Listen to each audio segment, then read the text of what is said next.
কারিনা কায়সারের শারীরিক অবস্থা নিয়ে অনিশ্চয়তা আর উদ্বেগের মধ্যেই শুরু হয়েছে নতুন চিকিৎসা প্রক্রিয়া। সংকটাপন্ন অবস্থায় তাঁকে নেওয়া হয়েছে ভারতের চেন্নাইয়ে। বর্তমানে তিনি চিকিৎসাধীন আছেন ক্রিস্টান মেডিকেল কলেজ হাসপাতালে। চিকিৎসকরা জানিয়েছেন, প্রথমে তার ফুসফুসের জটিলতা নিয়ন্ত্রণে আনার চেষ্টা চলছে। সফল হলে এরপরই লিভার ট্রান্সপ্ল্যান্ট করা হবে।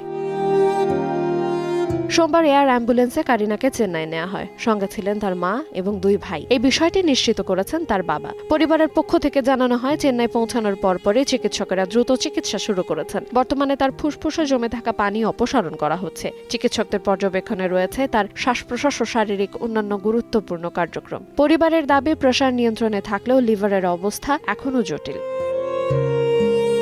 লিভার ট্রান্সপ্ল্যান্টের প্রস্তুতিও শুরু হয়েছে। কারিনার 2 ভাইয়ের রক্ত পরীক্ষা করা হয়েছে। তাদের মধ্যে একজন হবেন সম্ভাব্য ডোনার। চিকিৎসকেরা প্রয়োজনীয় পরীক্ষা নিরীক্ষা চালিয়ে যাচ্ছেন।